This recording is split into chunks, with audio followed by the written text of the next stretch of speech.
प्रियजन हो, येशू ख्रिस्ताच्या नावामध्ये मी आपल्या सर्वांचं हार्दिक स्वागत करत आहे. जसं आपण सर्वांनी एका मालिकेमध्ये पदार्पण केलेलं आहे, ज्याचं शीर्षक आहे आजचे प्रगटीकरण. त्या मालिकेमधला आजचा हा 11वा क्रमांकाचा संदेश आहे, ज्याचं शीर्षक आहे प्रगटीकरणातील अग्निमय सरोवर. आणि प्रियजन हो, या विषयावरती आपण विचार विनिमय करत असताना माझी अशी इच्छा आहे की आपण सर्वांनी देवाच्या पवित्र आत्म्याचा वापर करून या वचनांचा आस्वाद घ्यावा, या वचनांवरती मनन करावं. कारण की ह्या जगामध्ये खूप असे लोक आहेत जे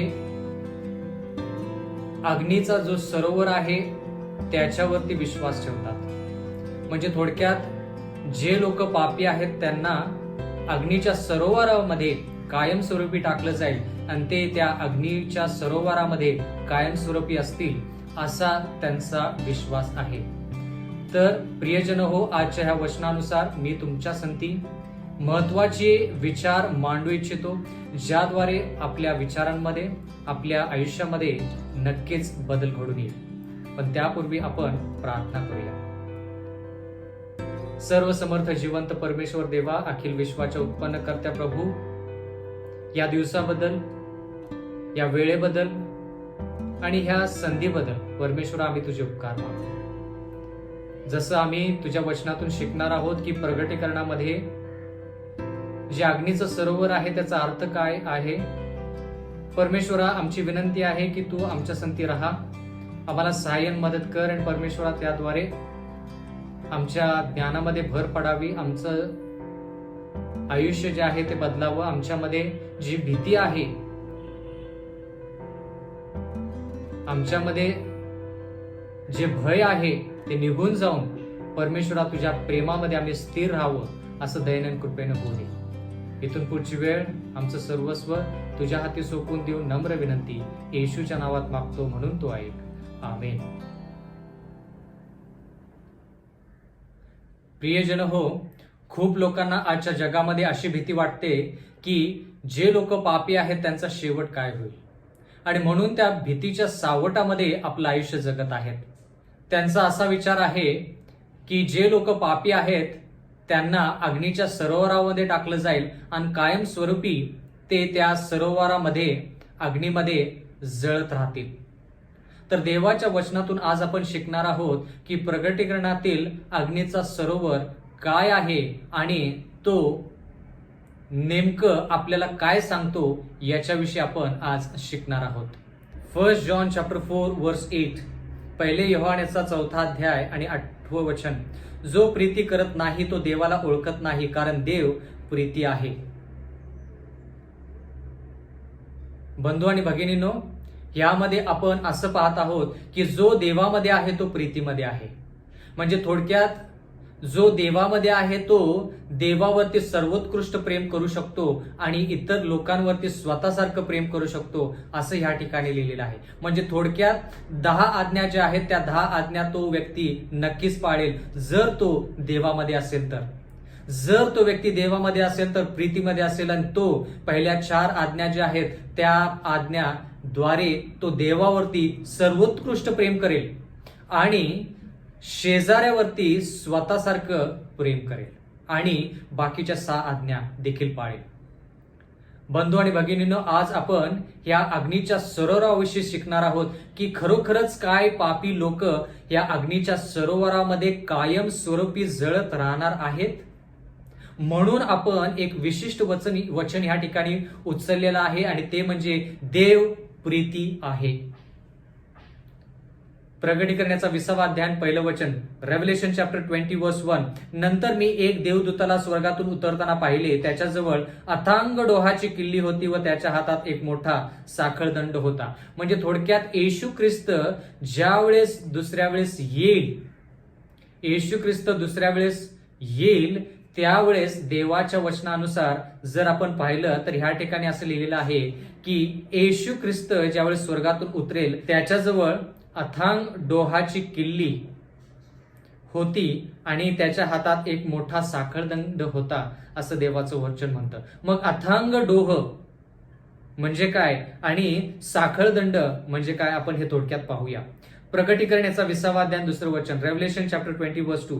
त्याने दियाबल व सैतान म्हटलेला जुनाट साप म्हणजे तो अजगर ह्याला धरले आणि त्याने 1000 वर्षापर्यंत बांधलेल्या अवस्थेत पडून राहावे म्हणून त्याला त्या अथांग डोहात टाकून दिले. म्हणजे प्रियजन हो, ज्या वेळेस येशू ख्रिस्त त्याच्या वैभवाने दुसऱ्या वेळेस येईल त्यावेळेस जे पवित्र लोक आहेत, जे झोपी गेलेले आहेत, ते पहिल्यांदा उठतील. याच्याविषयी आपण 1 थेसलोनिकरास पत्र याच्या 4थ्या अध्यायामध्ये 13 पासून 17 पर्यंत वाचत आहोत.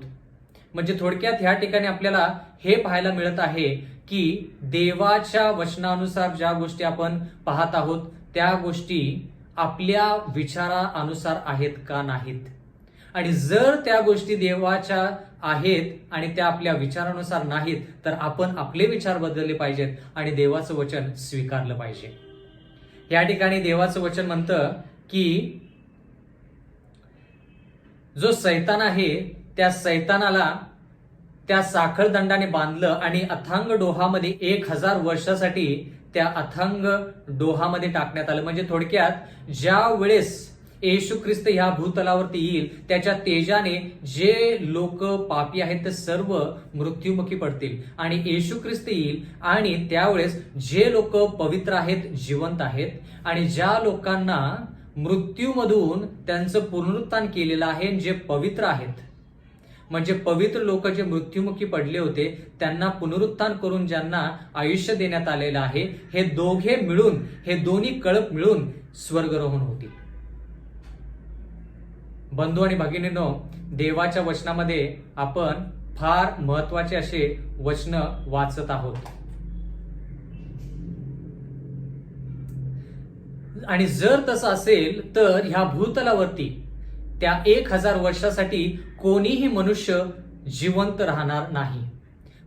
म्हणजे सैतान आणि त्याचे जे दुष्ट दूत आहेत त्यांच्याशिवाय या भूतलावरती कोणीही जिवंत राहणार नाही. म्हणजे थोडक्यात ते कोणत्याही व्यक्तीवरती भुरळ टाकू शकणार नाहीत, कोणालाही मोहामध्ये टाकू शकणार नाहीत. म्हणजे थोडक्यात त्यांची परिस्थिती अशी होईल की हात बांधल्यासारखे होईल.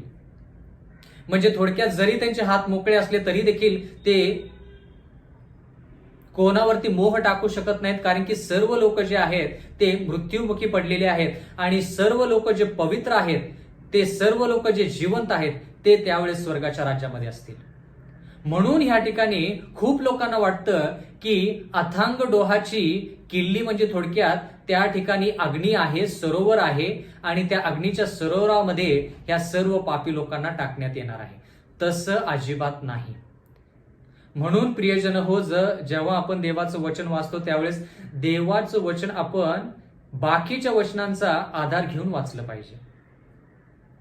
या ठिकाणी जर आपण वाचलं प्रकटीकरणाचा 20वा अध्याय 3रं वचन, रेव्हलेशन चॅप्टर 20:3. आणि ती 1000 वर्ष पूर्ण होईपर्यंत त्याने राष्ट्रांना आणखी ठकू नये म्हणून वरून बंद करून त्यावर शिक्का मारला, त्यानंतर त्याला थोडा वेळ सोडले पाहिजे. म्हणजे प्रियजन हो, या ठिकाणी आपण असं पाहत आहोत 1000 वर्षासाठी सैतान आणि त्याचे जे दुष्ट दूत आहेत त्यांना 1000 वर्षासाठी कोणावरती मोह टाकण्यास संधी मिळाली नाही. पण 1000 वर्षानंतर त्यांना थोड्या वेळासाठी मोकळं सोडण्यात आलं. प्रियजन हो, इर्मयाचा 25वा अध्याय 33वा वचन, जर्माया चॅप्टर 25:33. त्या दिवशी परमेश्वराने वध केलेले पृथ्वीच्या ह्या टोकापासून त्या टोकापर्यंत पडून राहतील. त्यांच्या करता कोणी शोक करणार नाही, त्यांना कोणी उचलणार नाही, पुरणार नाही. ते भूमीला खत होतील. म्हणजे पापी लोक नष्ट नक्कीच होणार आहेत. देवाचं वचन म्हणतं की ते ह्या भूमीसाठी खत होतील. देवाचं वचन असं देखील म्हणतं की त्यांच्यासाठी कोणी शोक करणार नाही, त्यांना कोणी उचलणार नाही, कारण की उचलण्यासाठी कोणीही या भूतलावरती जिवंत राहणार नाही. सर्व जे पवित्र लोक आहेत, जे येशू ख्रिस्ताच्या दुसऱ्या आगमनावेळेस जिवंत आहेत आणि ज्यांना मृत्यूच्या अवस्थेमधून जिवंत केलेलं आहे ते दोन्ही प्रकारचे लोक जे पवित्र आहेत ते स्वर्गारोहण होतील आणि येशू ख्रिस्ताच्या दुसऱ्या येण्याच्या वेळेस त्याच्या तेजाने जे पापी लोक आहेत ते जिवंत असून देखील मृत्युमुखी ते पडणार आहेत. म्हणजे थोडक्यात त्यांचे प्राण जाणार आहेत. या ठिकाणी प्रगटीकरण याचा 20वा अध्याय आणि 4थं वचन, रेव्हलेशन चॅप्टर 20 वर्स 4. नंतर मी राजसने पाहिली, त्यांच्यावर कोणी बसले होते, त्यांना न्यायनिवाडा करण्याचा अधिकार दिला होता आणि येशूविषयीची साक्षीमुळे व देवाच्या वचनामुळे ज्यांचा शिरच्छेद झाला होता आणि ज्यांनी श्वापदाला व त्याच्या मूर्तीला नमन केले नव्हते आणि आपल्या कपाळावर व आपल्या हातावर त्यांची खून धारण केली नव्हती, त्यांचे आत्मेही पाहिले, ते जिवंत झाले आणि त्यांना ख्रिस्ताबरोबर 1000 वर्षे राज्य केले. देवाच्या वचनामध्ये असं लिहिलेलं आहे की जे लोक येशू ख्रिस्तासाठी प्राण देते झाले, देवाच्या वचनामध्ये असं लिहिलेलं आहे की ज्या लोकांना पहिल्या पुनरुत्थानामध्ये जिवंत करण्यात आलं आणि ते पहिलं पुनरुत्थान जे आहे ते येशू ख्रिस्ताच्या दुसऱ्या आगमना वेळेस आहे. देवाचं वचन असं म्हणतं की जे जिवंत लोक ज्यांनी श्वापदावर म्हणजे रोमन कॅथलिक मंडळी याची जी मूर्ती आहे, जो रविवारचा नियम आहे, तो रविवारचा नियम स्वीकार न करता 7वा दिवस जो शाबात आहे, शनिवार आहे आजच्या कॅलेंडर अनुसार, त्या दिवशी तो दिवस पवित्र पाळून त्या श्वापदाला नमन केलं नाही, त्याची खून हातावरती आणि कपाळावरती करून घेतली नाही, त्या सर्व लोकांना प्रियजन हो, देव 1000 वर्षासाठी येशू ख्रिस्तासंती न्याय निवाडा करण्याची संधी देणार आहे. बंधू आणि भगिनींनो, 1000 वर्षासाठी ते लोक न्याय करणार आहेत. म्हणजे थोडक्यात जे लोक पापी आहेत, ते मृत्युमुखी पडलेले आहेत, पण त्यांचे नातेवाईक, त्यांचे जे ओळखीचे लोक आहेत, जे स्वर्गाच्या राज्यामध्ये 1000 वर्षासाठी असतील, तर ते येशू ख्रिस्ताला प्रश्न विचारतील की येशू ख्रिस्ता, हा जो व्यक्ती जो देवाच्या वचनाविषयी इतका सांगायचा, तो आपल्या संती देवाच्या राज्यामध्ये का नाही? मग देव त्यावेळेस त्यांना, जो हा व्यक्ती स्वर्गाच्या राज्यामध्ये नाही, त्याच्या आयुष्याविषयी जे लोक पवित्र आहेत त्यांना सांगतील. म्हणजे थोडक्यात येशू ख्रिस्त जो व्यक्ती मृत्युमुखी पडलेला आहे त्याच्याविषयी त्याच्या प्रियजनांना किंवा त्याच्या ओळखीच्या व्यक्तींना जे पवित्र आहेत त्यांना तो त्या स्वर्गाच्या राज्यामध्ये का नाही याचं कारण दाखवलं. त्या ठिकाणी ते सर्व जो न्याय आहे ते पाहतील आणि म्हणतील, देवा तू जो न्याय केलेला आहेस, म्हणजे थोडक्यात जो तू निर्णय घेतलेला आहेस तो बरोबर आहे. बंधू आणि भगिनींनो, या ठिकाणी आपण असं पाहत आहोत की देवाच्या वचनामध्ये महत्वाच्या गोष्टी आहेत. प्रगटीकरणाचा 20वा अध्याय आणि 7वं वचन, रेव्हलेशन चॅप्टर 20 वर्स 7. ती 1000 वर्ष संपल्यावर सैतानाला कैदेतून बंदमुक्त करण्यात येईल. देवाच्या वचनामध्ये लिहिलंय की ज्या वेळेस 1000 वर्ष पूर्ण होतील त्यावेळेस यरुशलेम शहर ते येशू ख्रिस्त आणि पवित्र जनांना घेऊन ज्यावेळेस खाली येईल, त्यावेळेस काही काळासाठी सैतान आणि त्याचे जे दूत आहेत त्यांना मोकळं केलं जाईल. आणि त्यावेळेस देवाच्या वचनानुसार असं आपण पाहत आहोत, प्रगटीकरणाचा 20वा अध्याय आणि 8वं वचन, रेव्हलेशन चॅप्टर 20 वर्स 8.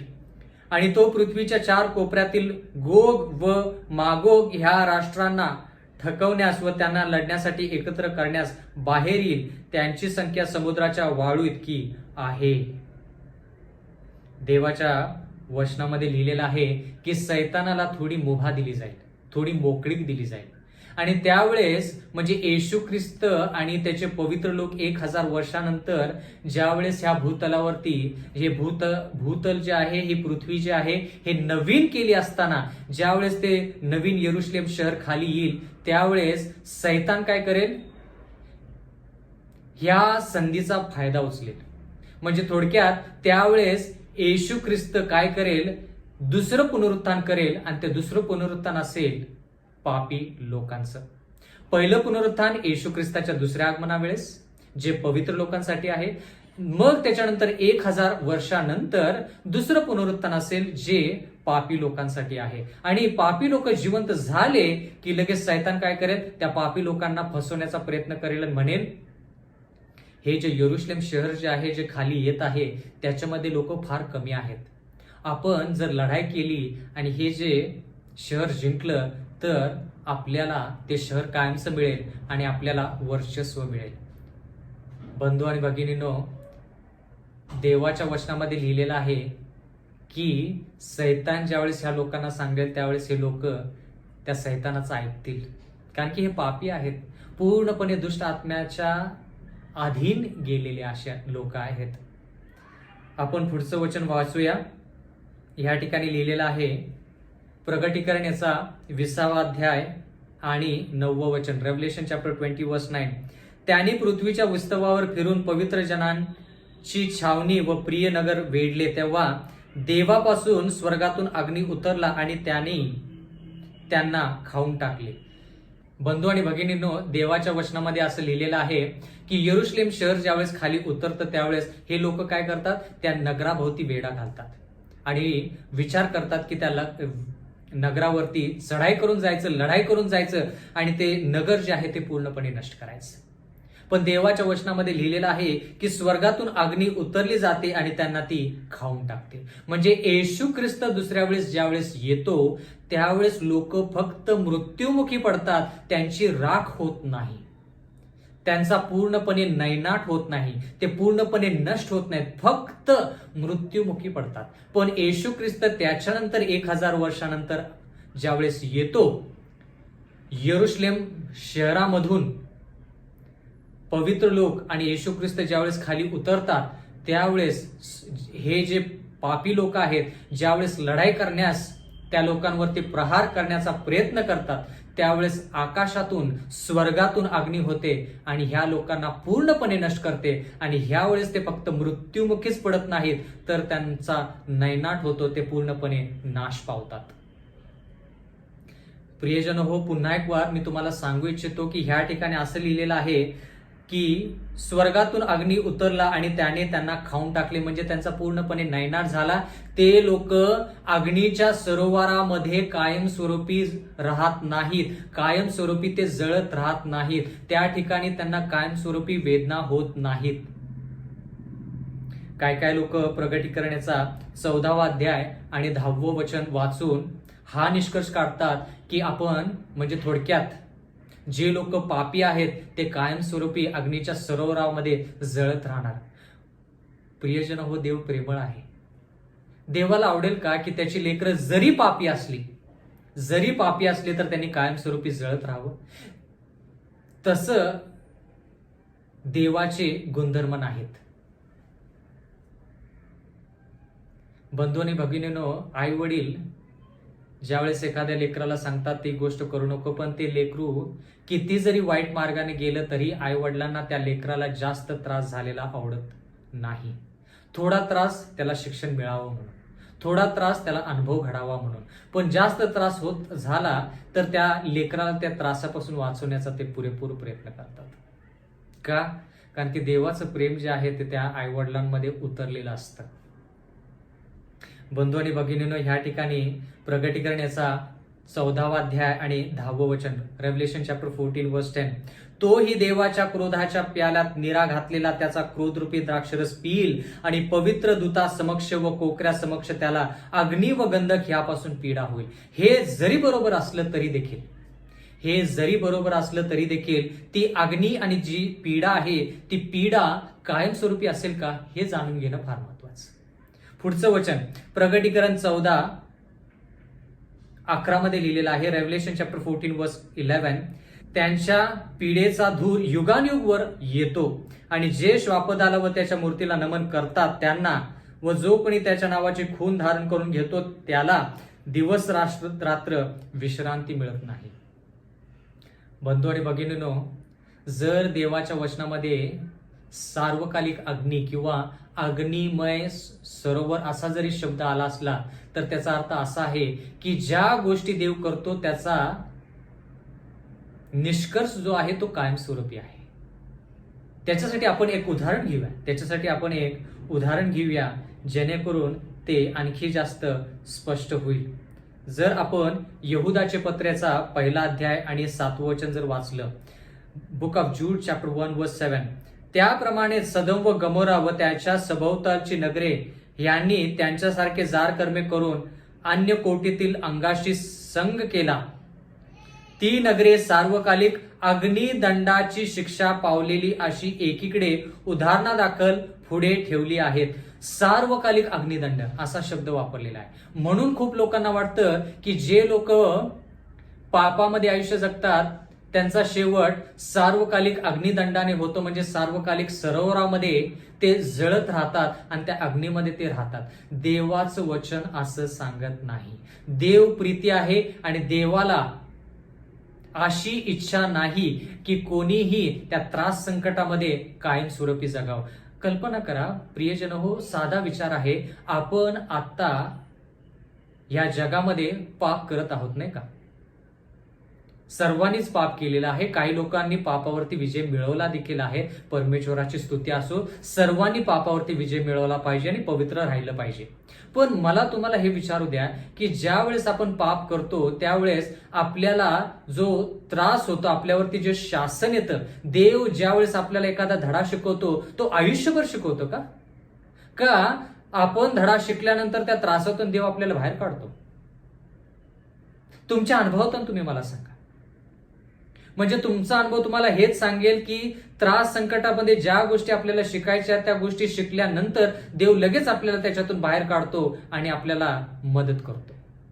देवाची जी इच्छा असते, देवाचा जो हेतू असतो तो पूर्ण झाला रे झाला, देव लगेच त्या त्रास संकटातून आपल्याला बाहेर काढतो. मग देव एवढा जर प्रीतिशील आहे, देव एवढं जर आपल्यावरती प्रेम करतो, तर ज्यावेळेस पापी लोकांचा शेवट होईल त्यावेळेस देव आपलं अंतःकरण बदलेल का? म्हणेल का की नाही, ह्या लोकांना मी पुरेपूर प्रयत्न केला, ह्या लोकांनी माझं ऐकलं नाही, म्हणून कायम स्वरूपी ह्यांना मी अग्नीमध्ये शिक्षा किंवा दंड देईन? हे देवाच्या गुणधर्माच्या विरोधात आहे प्रियजन हो. देव क्रूर नाही, देव न्यायी आहे. देव न्यायी आहे म्हणून तो पाप आणि पापी लोकांना नष्ट करतो. जर त्या लोकांनी देवाकडं वळण्याचा जो मार्ग आहे तो पत्करला नाही तर देव पाप आणि पापी लोकांना नष्ट करतो. पण देवाने आपल्या सर्वांना संधी दिलेली आहे. त्या वेळेपर्यंत आपण का वाट पाहावी? ज्या वेळेमध्ये देव म्हणेल की आता तुम्ही पापी आहात, इथून पुढे तुम्ही पापीच राहाल, कारण की तुम्हाला जेवढी संधी मी दिली त्या संधीचा तुम्ही फायदा करून घेतला नाही, म्हणून तुम्ही पापातच राहाल. देवाची इच्छा आहे की आपण आज आपलं अंतःकरण बदलावं, आज आपण देवाकडे यावं. म्हणजे जी भीती आहे ती भीती आपली निघून जाईल. ज्या ठिकाणी प्रेम आहे त्या ठिकाणी भीती नाही प्रियजन हो. प्रेमामध्ये खंबीरता आहे, प्रेमामध्ये विश्वास आहे, प्रेमामध्ये धीर आहे, प्रेमामध्ये ताकद आहे, प्रेमामध्ये मृत्यूपेक्षा जास्त शक्ती आहे. म्हणून लोक एकामेकासाठी प्राण द्यायला देखील तयार होतात, कारण की का? प्रेमासमोर प्राण कमी लेखले जातात. बंधू आणि भगिनींनो, देवाच्या वचनामध्ये असं लिहिलेलं आहे, मलाकीयाचा 4 अध्याय आणि 1 वचन, मलाकी चॅप्टर 4 वर्स 1, पहा भट्टीसारखा तप्त दिवस येत आहे, सर्व गर्विष्ठ व सर्व दुराचारी धसकट बनतील. तो येणारा दिवस त्यांना जाळून टाकेल, त्यांचे मूळ फांदी वगैरे काहीच राहू देणार नाही, असे सेनाधीश परमेश्वर म्हणतो. म्हणजे ह्या ठिकाणी आपण असं पाहतो की त्यांचा नैनाट होईल. तिथं असं लिहिलेलं नाही की ते कायमस्वरूपी अग्नीच्या सरोवरामध्ये त्रासामध्ये त्या ठिकाणी राहतील. प्रियजन हो, मेणबत्तीची जी ज्वाला आहे त्या ज्वालेच्या संपर्कामध्ये आपलं बोट जर आलं तर आपल्याला इतक्या वेदना होतात. तर कल्पना करा, देव जो प्रीती आहे, देव जो प्रेमळ आहे, तो भलेही लोक प्रायश्चित न करता तसेच राहतील, पण देव त्याचे जे गुणधर्म आहेत, त्याचं जे तत्व आहे, त्याच्या विरोधात जाऊन त्या लोकांना सार्वकालिक अग्निदंडाच्या त्या सरोवरामध्ये टाकत नाही. देव क्रूर नाही, देव न्यायी आहे, म्हणून तो लोकांना लगेच नष्ट करतो. म्हणून त्यांना शिक्षा झाली रे झाली, त्यांचा प्राण निघून जातो, त्यांचा नैनाट होतो, त्यांचा नाश होतो. प्रियजन हो, देवाच्या वचनामध्ये असं आपण पाहत आहोत की मत्तयाच्या 25व्या अध्यायामध्ये आणि 41व्या वचनामध्ये देव आपल्याला एक विशिष्ट गोष्ट सांगत आहे. मॅथ्यू चॅप्टर 25 वर्स 41. मग डावीकडच्यांना तो म्हणेल, अहो शापग्रस्त हो, माझ्या पुढून निघा. म्हणजे उजवीकडे जे आहेत ते पवित्र असतील आणि डावीकडे जे आहेत ते पापी असतील. पुढे लिहिले, आणि सैतान व त्याचे दूत ह्यांच्यासाठी जो सार्वकालिक अग्नी सिद्ध केला आहे त्यात जा. मग लोक ह्या वचनांचा विचार करतात आणि म्हणतात की बहुतेक सार्वकालिक अग्निदंड आहे. अग्नी जी आहे ती सार्वकालिक आहे, म्हणजे सार्वकालिक अग्नीचा सरोवर आहे असं लोकांना वाटतं. सार्वकालिक अग्नीचा सरोवर कुठे आहे? वरती स्वर्ग आहे, हा भूतल आहे. देवाच्या वचनानुसार येशू ख्रिस्त ज्यावेळेस येईल त्यावेळेस सर्व जे पापी लोक आहेत ते मृत्युमुखी पडतील, पूर्णपणे नष्ट नाही होणार. आणि जे पवित्र लोक जिवंत आहेत आणि जे पवित्र लोक मेलेले आहेत त्या पवित्र लोकांना जिवंत केलं जाईल आणि हे दोन्ही मिळून स्वर्गरोहण होतील. त्याच्यानंतर 1000 वर्षानंतर येशू ख्रिस्त येईल आणि जे पापी लोक मृत्युमुखी आहेत त्या सर्व पापी लोकांना जिवंत करेल. म्हणजे थोडक्यात हे दुसरं पुनरुत्थान. बंधू आणि भगिनींनो, देवाच्या वचनामध्ये असं आपण पाहत नाही की सार्वकालिक अग्नीच्या सरोवरामध्ये पापी लोकांना कायमस्वरूपी जळत राहावं लागेल, असं देवाचं वचन म्हणत नाही. बंधू आणि भगिनींनो, ह्या ठिकाणी जरी शब्द वापरला असला सार्वकालिक अग्नी सरोवर, तरी देखील त्याचा अर्थ आपण असा जाणून घेतला पाहिजे की सोदोम आणि गमोरा ह्या दोन्ही शहरांचा विचार करा. ते आज जळत आहेत का? देवाचं वचन म्हणतं की सार्वकालिकरित्या ते जळत आहेत. म्हणजे थोडक्यात जर आपण देवाचं वचन वाचलं तर ह्या ठिकाणी देवाच्या वचनामध्ये काय लिहिलंय हे आपण थोडक्यात पाहू शकतो. या ठिकाणी असं लिहिलेलं आहे, ती नगरे सार्वकालिक अग्निदंडाची शिक्षा पावलेली अशी एकीकडे उदाहरणादाखल पुढे ठेवली आहेत, असं यहुदाचं पत्र याचा पहिला अध्याय 7व्या वचनामध्ये लिहिलेलं आहे. मग आता इथं लिहिलंय सार्वकालिक अग्निदंडाची शिक्षा, म्हणजे आता सध्या देखील सोदोम आणि गमोरा जळत आहेत का? नाही. मग त्याचा अर्थ काय? मग इथं सार्वकालिक शब्द का वापरलाय? हा सार्वकालिक शब्द म्हणजे थोडक्यात देवाला असं सांगायचं आहे की त्या अग्नीमुळे जो निष्कर्ष येतो तो निष्कर्ष कायमस्वरूपी आहे. म्हणजे अग्नी आणि गंधकाने सोदोम आणि गमोरा या शहरांचा नाश झाला, त्यावेळेस पासून तो जो निष्कर्ष म्हणजे त्या शहरांचा जो नाश झाला तो कायमस्वरूपी नाश झाला, म्हणून त्याला सार्वकालिक शब्द वापरलेला आहे. कायमस्वरूपी त्या शहरांचा नाश झालेला आहे म्हणून त्याला सार्वकालिक असा शब्द वापरलेला आहे. पण सार्वकालिक अग्निदंड म्हणजे कायमस्वरूपी पापी मनुष्य अग्नीमध्ये जळत राहतो, अग्नीमध्ये तो राहतो, हे चुकीचं. म्हणून जर आपण विचार केला तर पापी लोक ज्यावेळेस येशू ख्रिस्त 1000 वर्षानंतर त्यांचा नैनाट करण्यासाठी ह्या भूतलावरती येईल, यरुशलेम शहरामधून ज्यावेळेस ह्या भूतलावरती येईल त्यावेळेस देवाचं वचन म्हणतं की त्यांना अग्नी आणि गंधकाने त्यांचा नाश होईल. म्हणजे थोडक्यात नाश अशा प्रकारे होईल की तिथून पुढं त्यांचं अस्तित्व कायमस्वरूपी राहणार नाही. तिथून पुढे ते कायमच्या साठी अस्तित्वातून निघून गेलेले आहेत, म्हणजे त्यांचं अस्तित्व कायम स्वरूपासाठी काढून घेण्यात येतं, म्हणून त्याला सार्वकालिक असा शब्द वापरलेला आहे. म्हणून त्या गोष्टीसाठी सार्वकालिक शब्द असा वापरलेला आहे, कारण की तो जो निष्कर्ष आहे, त्याचा जो परिणाम आहे, अग्नी आणि गंधकाने ज्यावेळेस पापी लोकांचा नाश होईल त्याचा जो परिणाम आहे तो परिणाम सार्वकालिक आहे, म्हणून त्या ठिकाणी सार्वकालिक अग्निदंडाची शिक्षा असं म्हटलेलं आहे. पण अग्निदंड सार्वकालिकरित्या नाही, किंवा अग्नीचा सरोवर जो आहे तो सार्वकालिक नाही. परिणाम अग्नी आणि गंधकाचा कसा आहे, कायमस्वरूपासाठी ते लोक मरण पावतात, कायमच्यासाठी ते लोक अस्तित्वातून निघून जातात, म्हणून त्याला कायमस्वरूपी, म्हणून त्याला सार्वकालिक असा शब्द वापरलेला आहे. प्रियजन हो, एझेकियलचा 33वा अध्याय आणि 11 वचन. एझेकियल चॅप्टर 33 वर्स 11. त्यांना सांग, प्रभू परमेश्वर म्हणतो, माझ्या जीविताची शपथ, कोणी दुर्जन मरावा ह्यात मला काही संतोष नाही.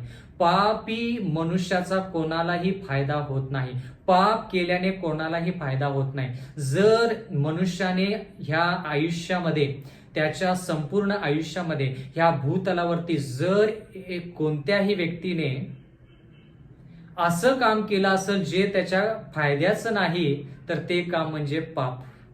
पापाचा कोणालाही फायदा होत नाही, देवाला होत नाही, सैतानाला होत नाही, जो व्यक्ती ते पाप करतो त्यालाही होत नाही, त्याच्या विरुद्ध सगळ्यांना त्रास होतो. म्हणून देवाच्या वचनामध्ये लिहिलंय की देवाला कोणी पापी मरून गेला तर त्याच्यामध्ये संतोष होत नाही. त्यांना सांग, प्रभू परमेश्वर म्हणतो, माझ्या जीविताची शपथ, कोणी दुर्जन मरावा ह्यात मला काही संतोष नाही, तर त्याने आपल्या मार्गावरून मागे फिरून जगावे ह्यात मला संतोष आहे. प्रियजन हो, आजच आपण देवाकडे वळूया. आजच आपण देवाच्या वचनानुसार चालूया. आज आपलं आयुष्य जे आहे, जे अंतःकरण जे आहे ते देवाला देऊया आणि देवाला म्हणूया, देवा आजपासून मला निर्भीडपणे तुझ्या प्रेमामध्ये जगायचं आहे. निर्भीडपणे, भीतीने नाही, निर्भीडपणे, अधिकाराने जगायचंय, पण नम्रतेत, पण आज्ञाधारकपणामध्ये. या ठिकाणी लिहिलं आहे, फिरा, आपल्या मार्गावरून मागे फिरा, इस्रायल वंशजन हो, तुम्ही का मरता. देवाच्या वचनामध्ये असं लिहिलेलं आहे. देवाचं वचन म्हणतं, देव आपल्याला सांगत आहे की तुम्ही आणि मी का मरावं. आपण पाठीमागं फिरूया. आपण खूप पाप केलेलं आहे, आपल्याला सैतानाचा अनुभव खूप प्रमाणामध्ये आहे, पापाचा अनुभव आपल्याला खूप प्रमाणामध्ये आहे. आपण देवाचा अनुभव करून घेऊया. देवाचा अनुभव ज्यावेळेस आपल्याला घडेल ना प्रियजन हो, मी तुम्हाला खात्रीशीर सांगतो, आपण परत कधी पापाला चाखून देखील पाहणार नाही, कधीच आपण पापाकडे वळणार नाही. आपल्याला त्या देवाच्या प्रेमाची चाहूल लागली पाहिजे, त्याची चटक लागली पाहिजे, जेणेकरून सार्वकालिकरित्या आपण देवाची हो, देवासंती राहू आणि ज्यावेळेस येशू ख्रिस्त येईल त्यावेळेस त्याच्या संती, त्या स्वर्गीय राज्यात जाऊ, ज्या ठिकाणी कायमस्वरूपी आपण जगणार आहोत, त्या ठिकाणी मरण नाही, त्या ठिकाणी त्रास संकट नाही, त्या ठिकाणी नाश नाही. बंधू आणि भगिनींनो, येणारे जे संदेश आहेत त्या वचनांचा देखील तुम्ही आस्वाद घ्या आणि माझी अशी इच्छा आहे की तुम्ही आणि मी सार्वकालिक जीवनाची जी वाटचाल आहे ती सार्वकालिक जीवनाची वाटचाल करून सदैव तयार असावं. परमेश्वर आपल्या सर्वांस आशीर्वाद देवो. आपण प्रार्थना करूया. सर्व समर्थ जिवंत परमेश्वर देवा, अखिर विश्वाचे उत्पन्न करत्या प्रभू, तू प्रेमळ आहेस, कृपाळू आहेस, म्हणून तू आम्हाला संधी देत आहेस. या संधीचा आम्ही पुरेपूर फायदा घ्यावा, जेणेकरून परमेश्वरा जो अग्नी आणि गंधकाने जो पापी लोकांचा नाश होणार आहे त्या नाशापासून आम्ही अलिप्त राहू. असंच तू परमेश्वर आमच्या संती राहा. आम्हाला सार्वकालिक जीवन दे. नम्र विनंती येशूच्या नावात मागतो, म्हणून तो ऐक. आमेन.